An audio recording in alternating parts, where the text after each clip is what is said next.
pueblo misterioso en los tiempos oscuros del pasado. Las tribus germánicas. Los romanos los llamaron bárbaros, los consideraban salvajes sin ninguna clase de cultura. ¿Eran los combates y la guerra lo único que conocían? ¿Cuáles eran sus creencias? ¿A qué temían?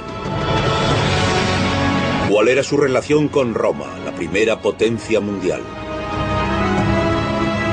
¿Qué dejaron tras de sí y qué sabemos de ellos? ¿Quiénes eran las tribus germánicas?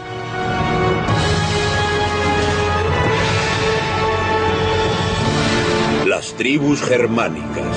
Episodio 3.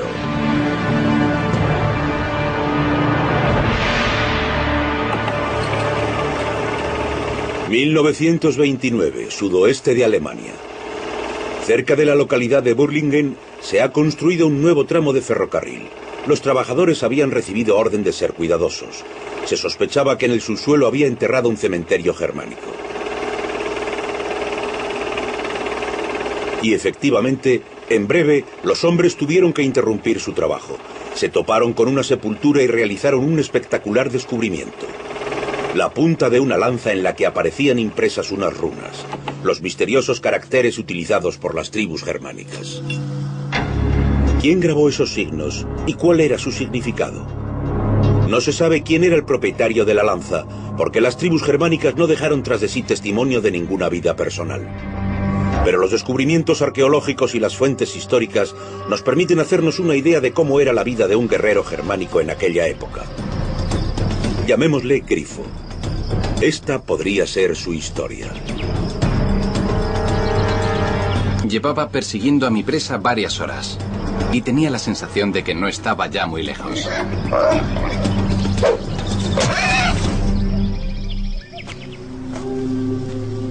Vivía con mi tribu en la zona que delimitaba la frontera con el Imperio Romano. Vivíamos en paz. Pero aquel día todo iba a cambiar. La casa de mis padres ardía en llamas. ¿Qué había ocurrido?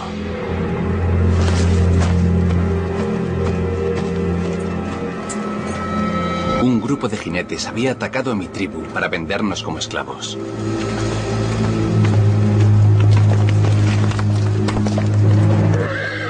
El mundo germánico del tercer siglo de nuestra era estaba desmoronándose. Las tribus germánicas luchaban entre sí.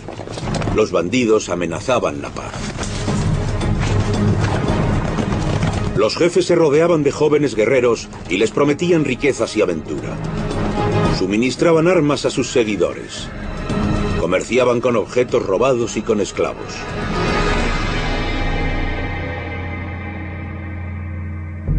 El mayor descubrimiento de armas del siglo III constituye un claro testimonio de lo belicosos que aquellos tiempos eran en Germania. Yelmos, puntas de lanza, hojas de espada. El equipamiento completo de un grupo que ascendía a 1000 guerreros. En aquellos tiempos en Germania constituía un poderoso ejército. Las armas se encontraron en la ciénaga Hellerup, en el norte de Dinamarca. Antiguamente había sido un lugar sagrado, en donde los pueblos germánicos ofrecían sus sacrificios a los dioses.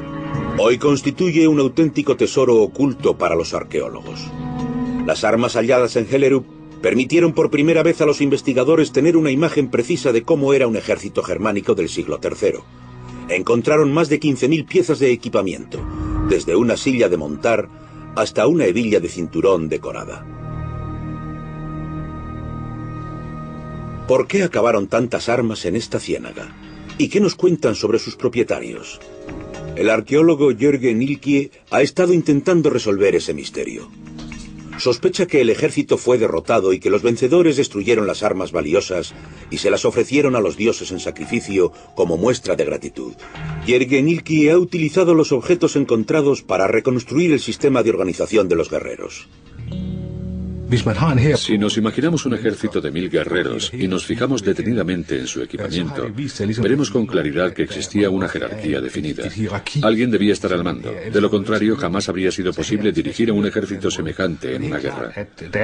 Aquí en el norte de Dinamarca se extraía mineral ferroso, pero el oro, el bronce y la plata debían ser importados. Estos metales preciosos que hemos encontrado entre el equipamiento estaban evidentemente reservados para los jefes del ejército. Por tanto, los grupos armados no eran hordas salvajes, sino que estaban perfectamente estructurados. Alrededor de una tercera parte del ejército eran guerreros de a pie. La distribución del oro, el bronce y el hierro deja claro ese extremo. Sus jefes tenían buenos contactos con el Imperio Romano, que era quien les proporcionaba las armas. ¿Quiénes eran aquellos guerreros? Jürgen Ilke sospecha que las puntas de lanza le proporcionarán alguna pista. Cada tipo de lanza puede ser clasificado inequívocamente. El arqueólogo cree que el grupo procedía de Noruega y que el ataque fue bien preparado y cuidadosamente planeado. Pero solo tras observar a través de una lupa descubre la pista crucial: símbolos rúnicos con un claro mensaje. La inscripción rúnica es claramente legible. En los tres objetos aparece la misma leyenda. Vagnillo. Es un nombre. Una de las inscripciones rúnicas está sellada. Eso significa que las lanzas ya se producían masivamente. Este es el equipamiento de un ejército completo de más de 1000 hombres, que venían de Dinamarca en son de guerra. Pero fueron derrotados. Estas son sus armas. Las armas de los vencidos, que los vencedores arrojaron al lago como sacrificio para los dioses de la guerra. El tesoro armamentístico de Hellerup confirma un cambio de gran alcance en Germania. En el siglo III, muchas de las antiguas tribus germánicas se disolvieron. Pequeños grupos belicosos fueron transformándose lentamente en nuevas y grandes tribus, como los sajones, los francos, los alamanes, los burgundios y los godos. No solo luchaban entre ellos, los jefes militares de aquellas grandes tribus empezaron pronto a desafiar también al Imperio Romano.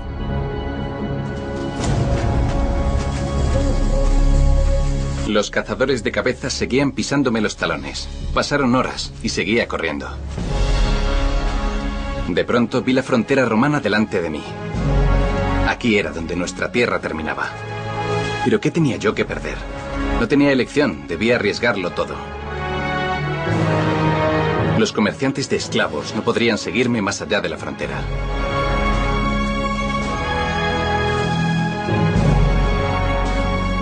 Un cronista romano cuenta: el emperador Adriano había hecho incrustar en el terreno grandes troncos de árbol unidos para demarcar una frontera con la tierra de los bárbaros. A comienzos del siglo II, los romanos fortificaron la frontera norte de su imperio. Los limes, como eran llamados, tenían empalizadas, zanjas y 900 atalayas. Se diseñaron para proteger el imperio de las tribus germánicas. Los limes atravesaban 500 kilómetros de bosques. Después de la Gran Muralla China, es la estructura más grande que el mundo ha visto. Para las tribus germánicas constituían una clara señal: aquí comenzaba el poder de Roma. La muralla de Adriano, en el norte de Inglaterra, fue construida poco después de los limes. Continúa constituyendo un imponente ejemplo de cómo las fortificaciones fronterizas romanas dominaban el paisaje. Representan la política exterior de Adriano en forma de piedra. Roma había rebasado el apogeo de su poder y se estaba encerrando detrás de sus fronteras.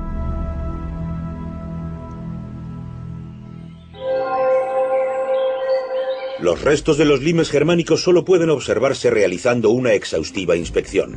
Un ejemplo de ello es una sección de los restos de la muralla y la zanja en el actual estado alemán de Hesse. Al contrario que en Inglaterra, los limes del norte de Germania estaban hechos únicamente de madera y tierra. Empalizadas y atalayas eran componentes importantes de los limes. ¿Qué función cumplían las fortificaciones fronterizas? Tras la devastadora derrota en la batalla del bosque de Teutoburgo, en el año 16 de nuestra era, Roma se retiró permanentemente al otro lado del Rin y del Danubio. Los limes cerraban el espacio entre los dos ríos. Al mismo tiempo, el imperio se anexionó una zona particularmente fértil de Germania.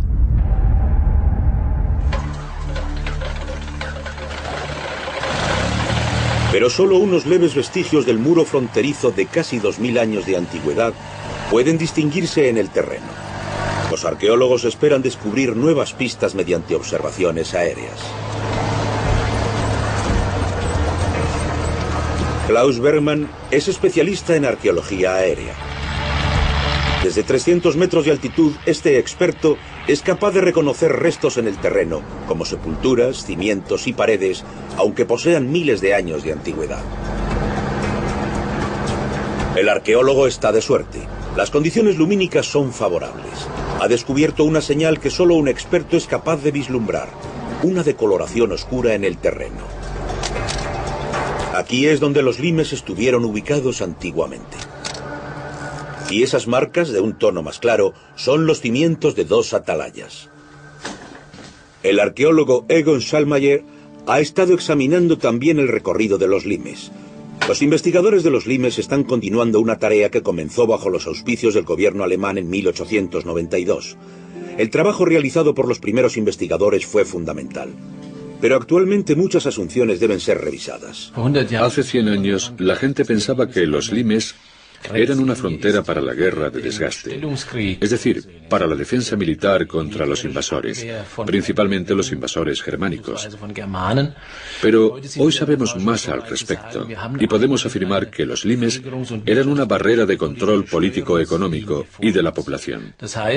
Eso significa que los romanos controlaban los movimientos de población y también el flujo de productos que entraban en el imperio a través de pasos fronterizos específicos, donde se les aplicaba aranceles y la gente estaba obligada a identificarse. Yo quería escapar cruzando la frontera, pero me topé con unos guardias romanos. Me dijeron que estaba prohibido entrar con armas en el imperio. Como no llevaba dinero encima, me arrestaron.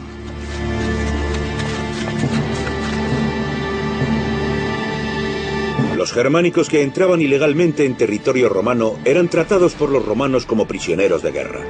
El riesgo de ser descubierto era elevado, ya que la frontera romana se controlaba con un ingenioso sistema. Las atalayas constituían la columna vertebral de la línea fronteriza. Estaban a la vista unas de otras, para que los soldados pudiesen tener una visión ininterrumpida de la frontera. Estaban también diseminadas por el bosque para que los soldados pudiesen controlar a sí mismo la zona situada frente a los limes. Una torre de vigilancia podía albergar hasta 8 soldados. Estos permanecían en sus puestos varias semanas, de forma ininterrumpida. Almacenaban sus provisiones en las torres y cocían su propio pan. La misión más importante de las tropas de los limes era dar la alarma, emitiendo señales con cuernos ante la eventualidad de un ataque. De noche utilizaban antorchas para mantenerse en contacto con las torres vecinas y con fortificaciones más pequeñas del interior, guarnecidas por tropas de caballería. Era un sencillo pero efectivo sistema de alarma, como una suerte de arcaico radar. Los limes constituían un importante elemento en la defensa fronteriza romana contra las tribus germánicas.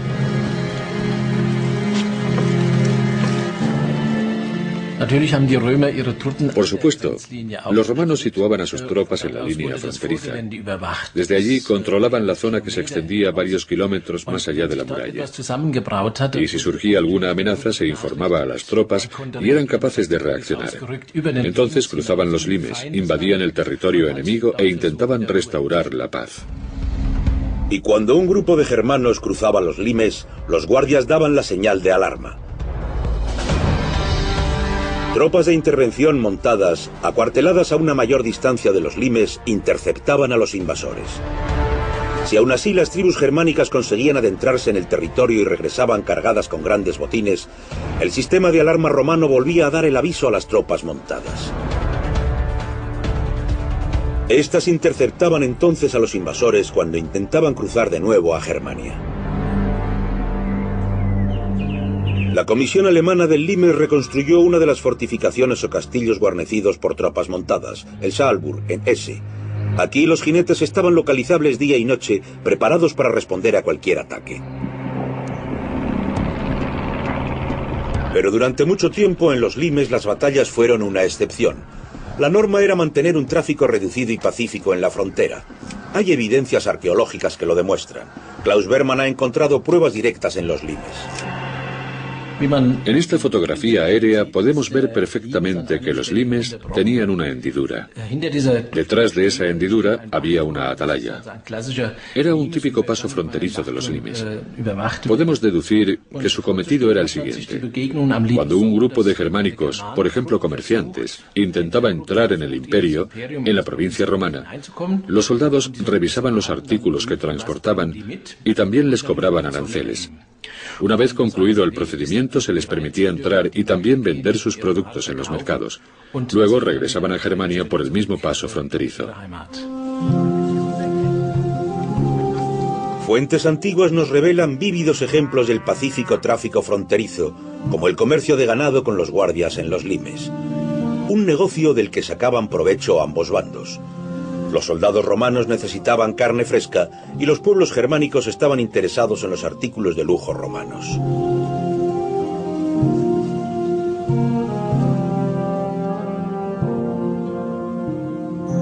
Una de las sepulturas germánicas más exuberantes es la tumba del príncipe de Gobern, en Turingia. Confirma que a la nobleza germánica le apasionaban los artículos de lujo romanos. Constituye un tesoro de una increíble riqueza. Monedas y joyas romanas finamente talladas, pero también una magnífica cubertería de oro y plata puros. Constituyen valiosos símbolos de estatus, que no dejaban lugar a dudas acerca de la posición privilegiada de sus propietarios. Pero ¿por qué un príncipe germánico a casi 400 kilómetros de la frontera quiso llevarse al otro mundo cubertería romana? Matías Becker era uno de los directores de la excavación cuando el tesoro fue descubierto. Para él constituye una clara demostración de los lazos que unían a los romanos y a las tribus germánicas en el siglo III. Los artículos romanos arrojaban también luz sobre la cultura cotidiana de la nobleza germánica. La relación entre los romanos y las tribus germánicas no estaba definida únicamente por las confrontaciones y las incursiones bélicas, sino también por múltiples interacciones pacíficas, como el comercio, trueques o incluso regalos. Lo que sí dejan perfectamente claro los descubrimientos realizados en la tumba de Gommer es que el pueblo germánico intentaba imitar el estilo de vida romano. El príncipe de Gommer utilizaba objetos de la cultura de la bebida romana en su mesa. Probablemente se ceñía al modelo romano cuando bebía en sociedad, algo que posiblemente había conocido a través de sus experiencias en el imperio. Luego lo copió en su tierra, demostrando un elevado estilo de vida a sus compatriotas germánicos. La gente humilde solo podía soñar con tales lujos, tanto en Germania como en el Imperio Romano. Las personas capaces de conservar su libertad a ambos lados de los limes podían considerarse afortunadas. La esclavitud era el lado oscuro de las sociedades antiguas. Me las arreglé para escapar de los cazadores de cabezas germánicos, pero ahora me habían vendido al circo ambulante romano. Aterricé entre los gladiadores. Pronto tuve que defender mi vida luchando como reciario, luchador con red. Entre los otros luchadores había cautivos como yo, pero también gladiadores profesionales. Estaba claro quién sería mi adversario. Un secutor fuertemente armado y bien entrenado. Un luchador con espada. ¿Tenía alguna posibilidad contra él? Pan y circo era lo que los romanos ofrecían a todos sus súbditos a lo largo y ancho del imperio. En Augusta Treverorum, la actual Trier, los espectadores ocupaban sus asientos a primera hora de la mañana. En los circos se vendían objetos cotidianos diversos con motivos de gladiadores. Botellas para beber con representaciones de escenas de combates, vasos con forma de casco y lámparas decoradas. Constituyen una clara demostración de que los gladiadores eran los ídolos de las masas. Las puertas de los anfiteatros se llamaban vomitoria, vomitorios, es decir, el lugar por donde los espectadores entraban y salían. Desde allí las masas accedían jubilosas y expectantes a sus asientos para presenciar el inminente espectáculo. Muchos gladiadores de Augusta Treverorum eran cautivos germánicos del otro lado de los limes.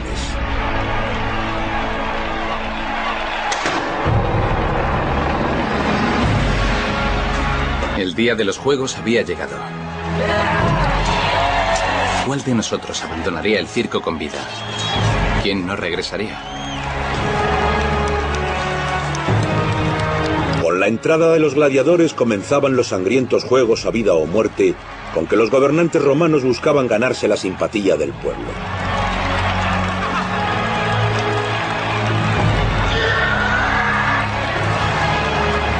Morituri te salutan. Los que van a morir te saludan. Ese era el saludo que el gladiador dirigía a los nobles que patrocinaban el evento, senadores y personalidades de la provincia. Los gladiadores germánicos eran considerados especialmente buenos. Por ello, a los ricos y poderosos les gustaba tener escoltas germánicos.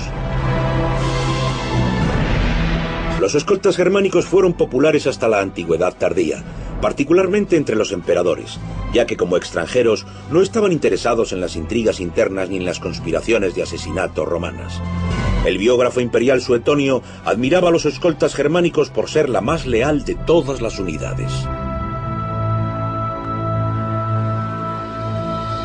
Un mosaico romano recuerda escenas del circo. Muestra también un combate entre un secutor y su adversario, un reciario. El mosaico fue descubierto cerca de Trier. La fascinación por los juegos a vida o muerte abarcaba todas las capas de la sociedad romana.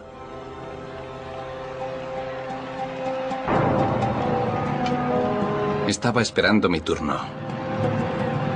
¿Estaba esperando mi muerte?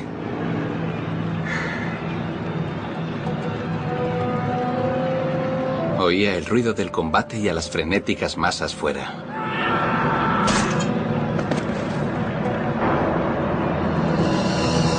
El público quería ver sangre. Y sus deseos se vieron cumplidos.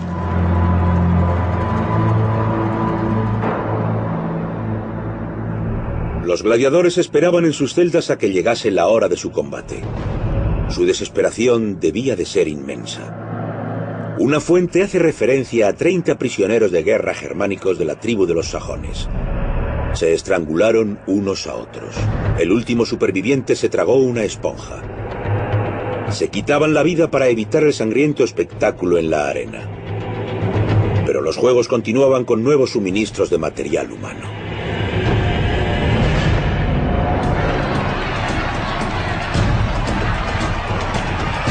Juré que mi sangre no mancharía el ruedo aquella tarde. Mi adversario era un veterano, un espada de primera clase. Mi única posibilidad de supervivencia era combatir con velocidad y destreza.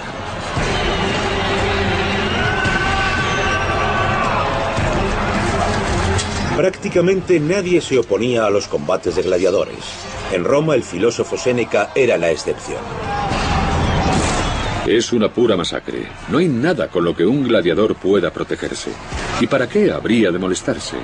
Solo prolongaría su agonía. ¿Por qué se resiste con tanta vehemencia a morir? Cuando un gladiador caía herido al suelo, los espectadores gritaban: «¡Ha caído! ¡Ya ha caído!». Y el público decidía si moría o vivía.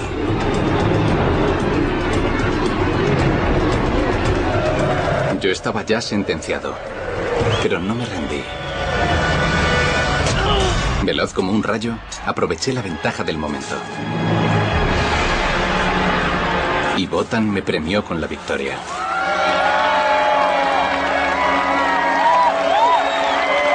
Me había ganado mi libertad.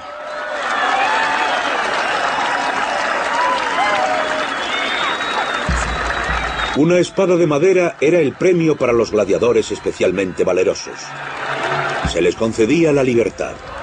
Según algunos testimonios, los gladiadores eran también premiados con dinero. Pero el número de gladiadores que podía celebrar un final feliz debió de ser exiguo. Me habían hablado de una gran ciudad a orillas del Rin, la colonia Agripina. Allí podías conseguir que cualquier deseo se hiciese realidad si tenías dinero. Yo nunca había visto una ciudad así. Sentía curiosidad. En la antigüedad, Colonia era la ciudad más grande al norte de los Alpes. En la plaza de la catedral, un arco de la puerta norte romana ha sobrevivido hasta nuestros días. Desde aquí, una de las dos calles principales conducía hasta el foro. En el siglo III, la colonia agripina estaba en su apogeo. El pequeño asentamiento que el emperador Augusto había construido para la tribu germánica de los Subios se había convertido en una imagen en miniatura de Roma. Hasta 40.000 personas, entre nativos y romanos, convivían pacíficamente en este escaparate de la civilización romana.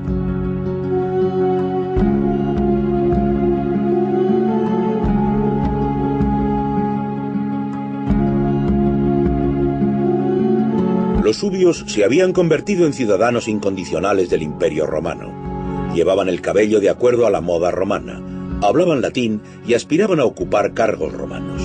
Nadie quería renunciar a la vida en la ciudad y regresar por propia voluntad a los bosques de Germania.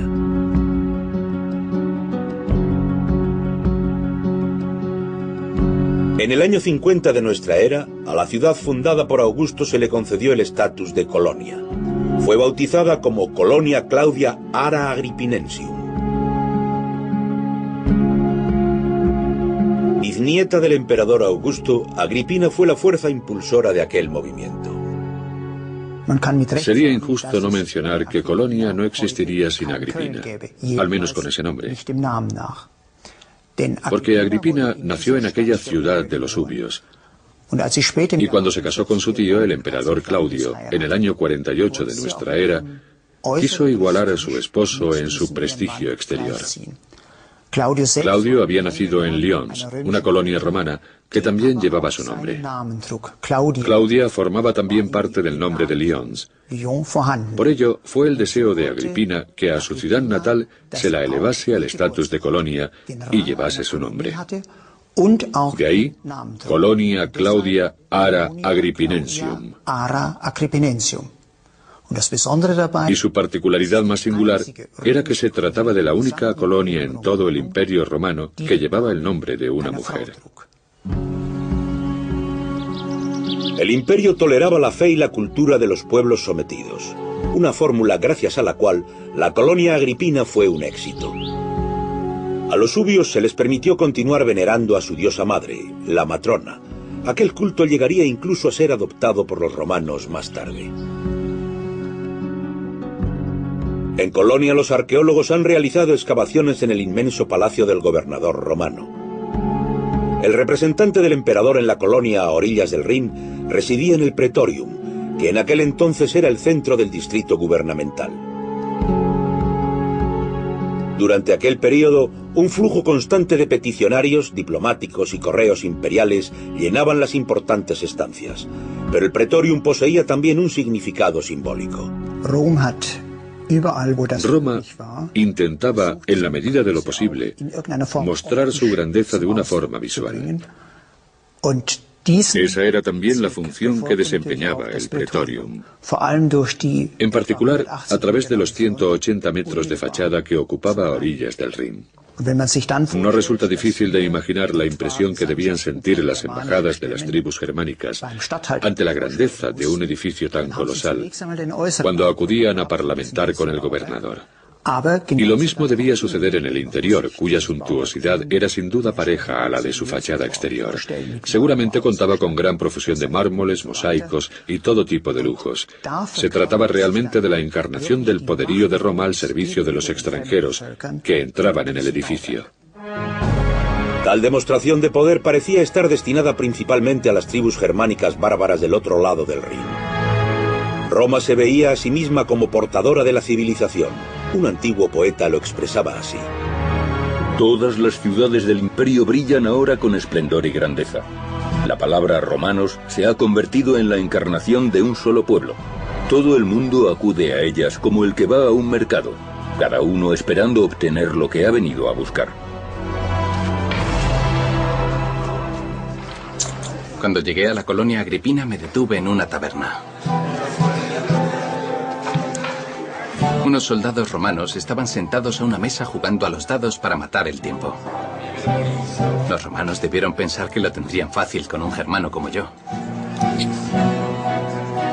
Ignoraban que el juego de los dados es uno de nuestros pasatiempos predilectos.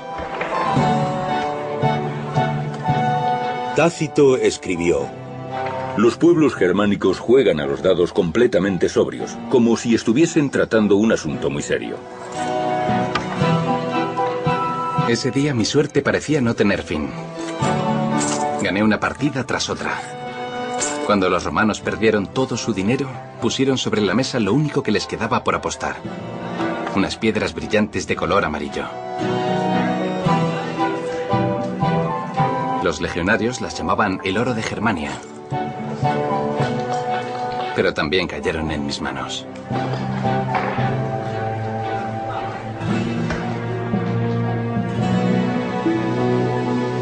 El naturalista romano Plinio decía lo siguiente sobre el origen de esta gema muy apreciada en Roma. No hay duda de que el ámbar procede de las islas de los mares del norte, y los pueblos germánicos lo conocen con el nombre de glaesum. La etimología de la palabra inglesa glass, cristal, procede del término germánico glaesum. En la antigua Roma el ámbar se compraba y se vendía a un elevado precio.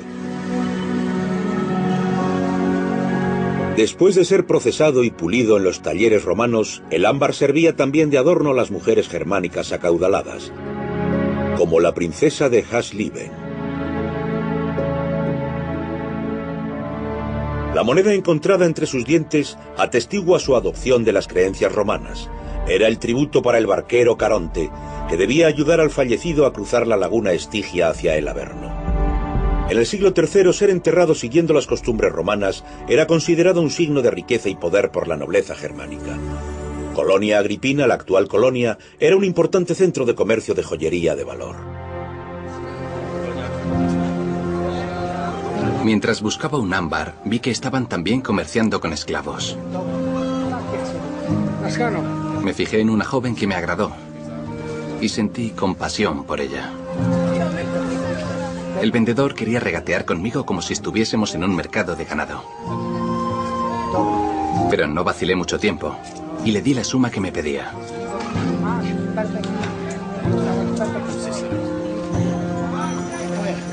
Se llamaba Fara. Procedía de Germania, igual que yo. La gran demanda de esclavos estaba cubierta sobradamente con los prisioneros de guerra germánicos capturados en los limes. La persona que caía en manos de un comerciante de esclavos no tenía prácticamente ninguna posibilidad de recuperar su libertad. Estaba asustada.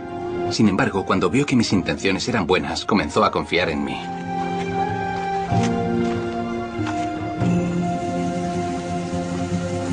Juntos partimos hacia nuestra patria, al otro lado de la frontera.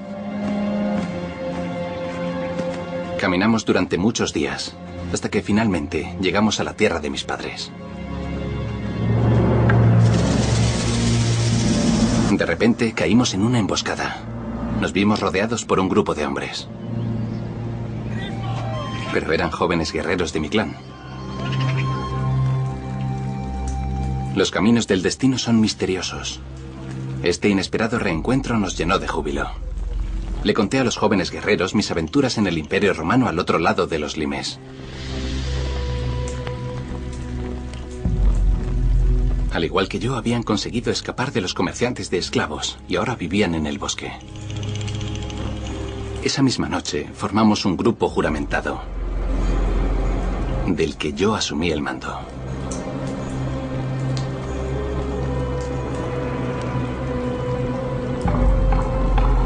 Un lema rúnico selló nuestro pacto. Con símbolos mágicos invoqué a Wotan, nuestro dios supremo. Las runas nos transmitirían su fuerza.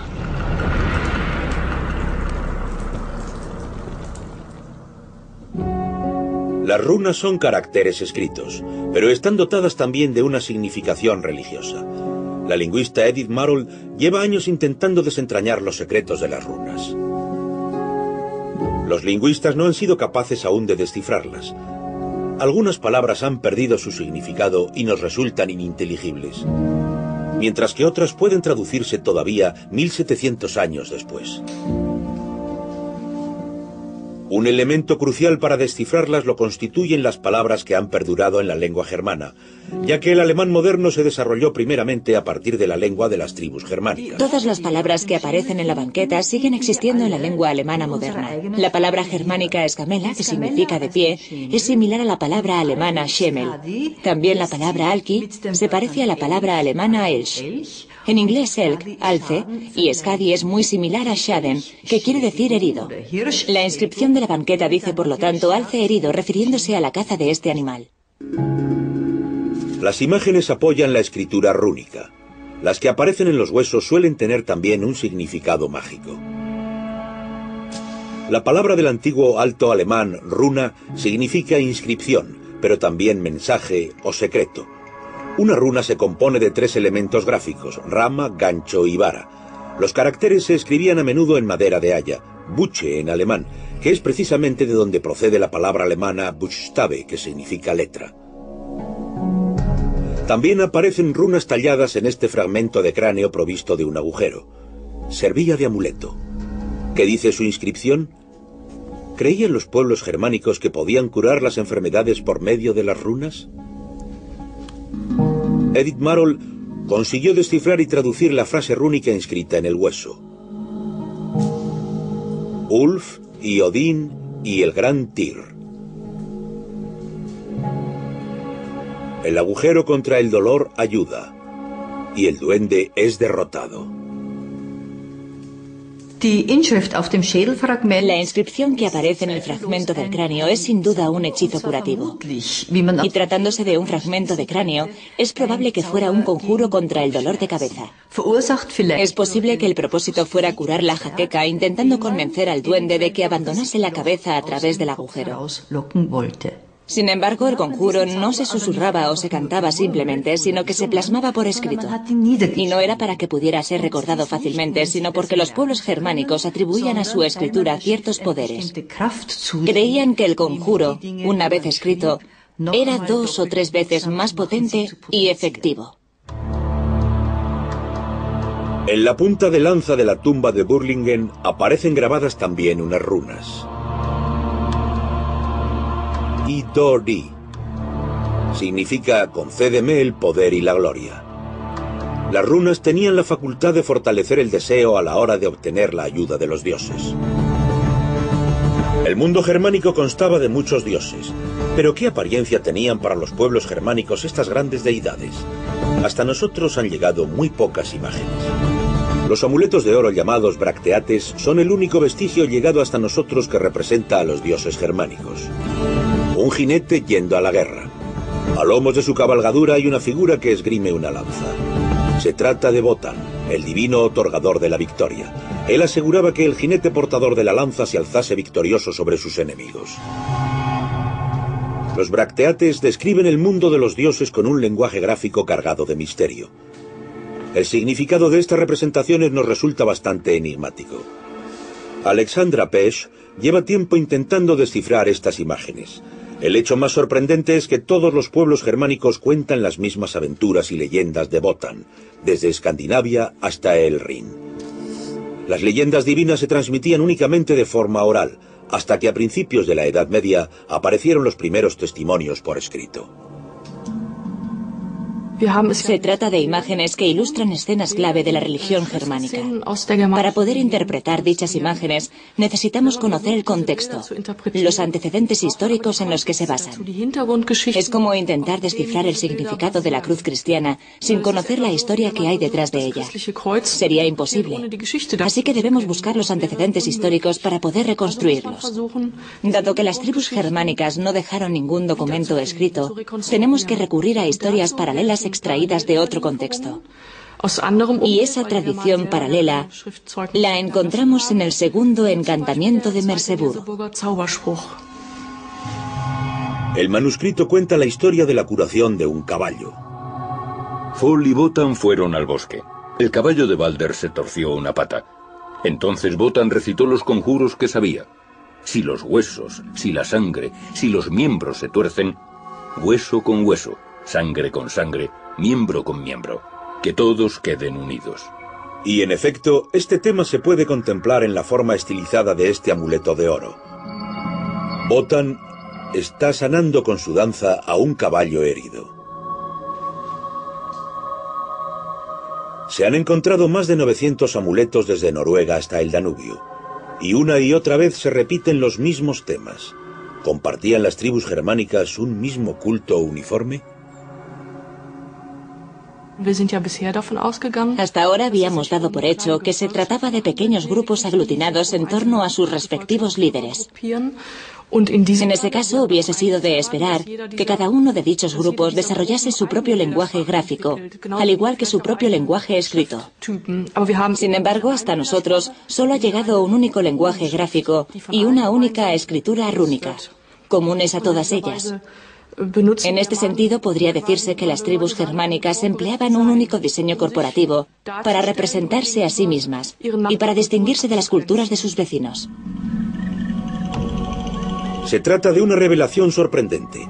A pesar de las guerras entre las diferentes tribus germánicas, todas estaban no obstante unidas por una misma fe.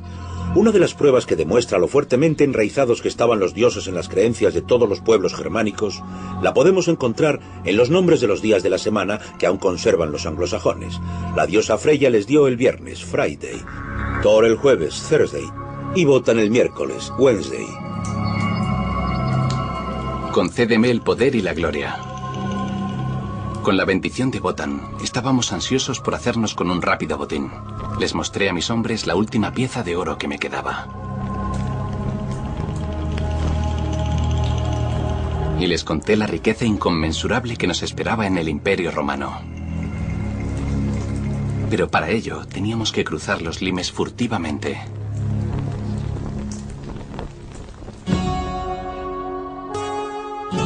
Grupos armados germánicos organizaron incursiones en territorio romano. Saqueaban todo lo que podían transportar. El tesoro bárbaro de Neupots constituye uno de esos botines de guerra. Fue encontrado en el Rin. Su valor es incalculable. Más de 1000 piezas individuales cuyo peso en conjunto supera los 700 kilos. ¿Hasta dónde penetraron los grupos armados germánicos en el interior del Imperio Romano durante sus incursiones? El arqueólogo Matías Kolb halló algunas respuestas en otro tesoro encontrado en el Rin, el tesoro de Hagenbach. Los platos votivos robados de un templo constituyen una pista muy clara. En ellos figuran los nombres de sus benefactores porque se utilizaron en su momento como agradecimientos o peticiones a los dioses. El arqueólogo descubrió que la mayoría de los nombres procedía exclusivamente de la región de Aquitania, a los pies de los Pirineos.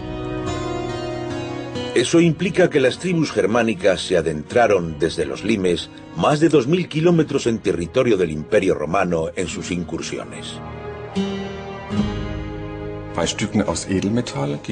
Cuando se apoderaban de objetos de metales preciosos, a los saqueadores no les preocupaba demasiado el objeto en sí, aunque se tratase de piezas bellamente ornamentadas.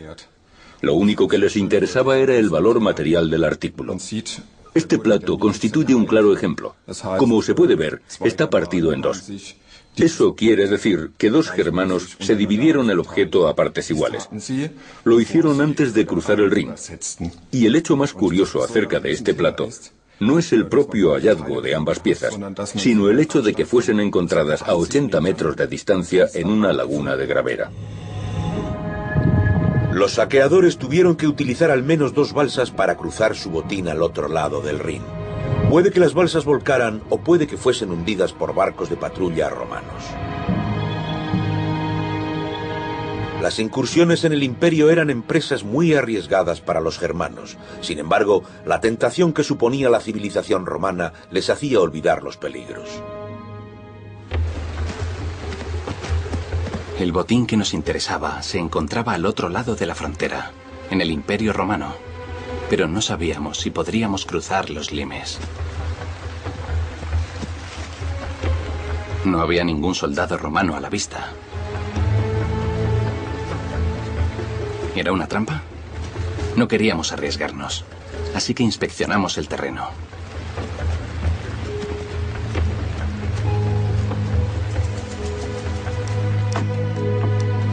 Apenas podía creerlo. La torre de vigilancia estaba vacía. No había ningún guardia. ¿Pero por qué?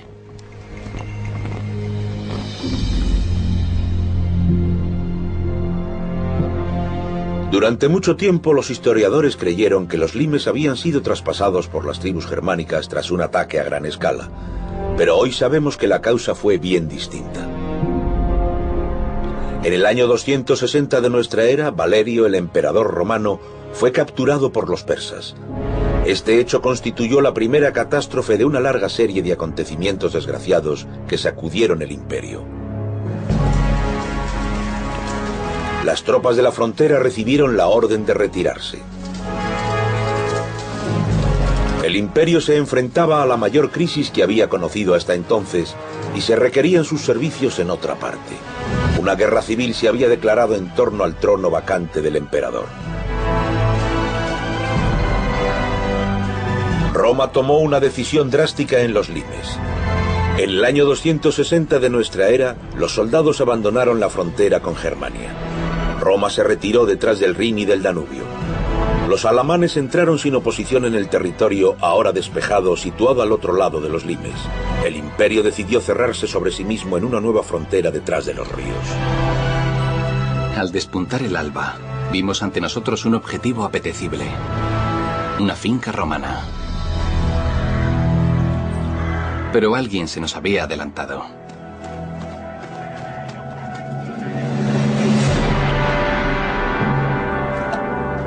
Tras la retirada romana de los limes hubo un rápido crecimiento de las incursiones germánicas en territorio del imperio.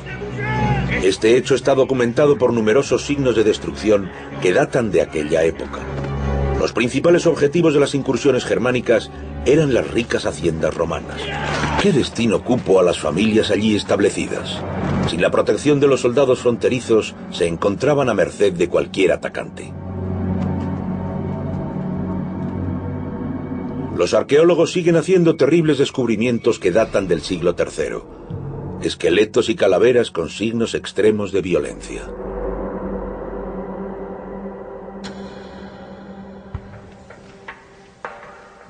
En el Instituto de Medicina Forense de Viena, los científicos investigan cómo murieron los colonos romanos.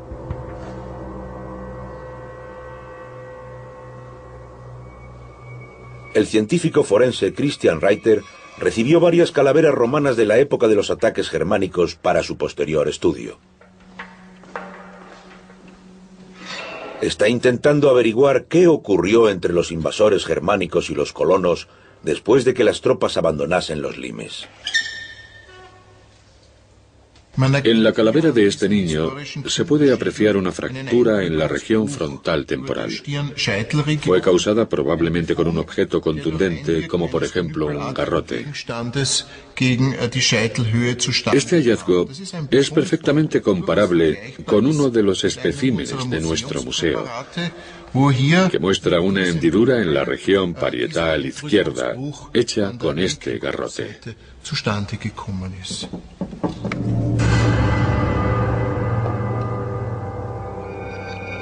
En la calavera de una mujer romana descubrió unas curiosas marcas. Apenas perceptibles a simple vista, encontró pequeñas incisiones en el hueso del cráneo con la ayuda de una lupa. Lo interesante en esta calavera de mujer fue el descubrimiento de unos cortes muy estrechos en la zona del hueso cigomático. Esto sugiere que le arrancaron el cuero cabelludo y se llevaron el cabello y el escalpelo como trofeo.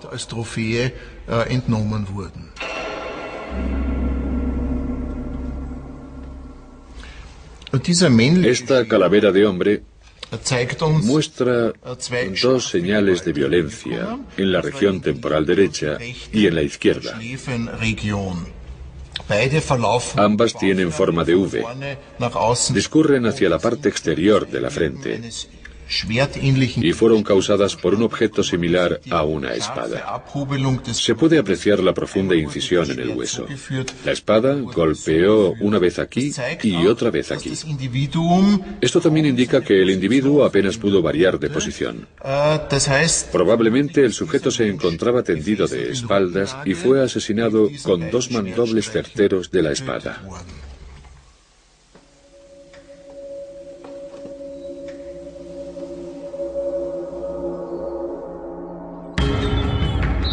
Sin embargo, el asesinato no era la norma dominante cuando se produjo el choque de ambas culturas en los limes.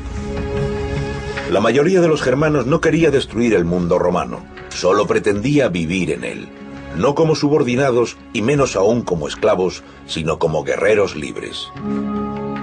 Fara y yo tomamos posesión de la finca romana en el interior de los limes. Los romanos la habían abandonado. Un día sería el hogar de nuestros hijos.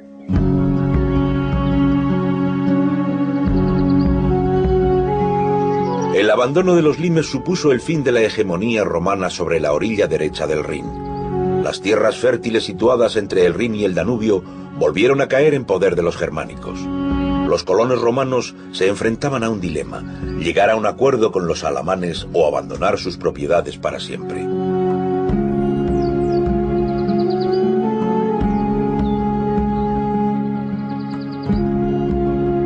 En Burlingen, Suabia, el lugar en el que fue hallada la lanza con las runas, los arqueólogos hicieron un descubrimiento revelador. Encontraron agujeros de poste, el signo característico de la arquitectura germana. Sobre los restos de la villa rústica germánica, parece ser que la gente había levantado un edificio. Poco a poco los germanos fueron estableciéndose a su manera sobre las ruinas de la civilización romana. El abandono de los limes dio lugar al comienzo de una nueva era. Pronto las tribus germánicas aceptarían el legado de Roma y guiarían a Europa hacia su futuro bajo el signo de la cruz.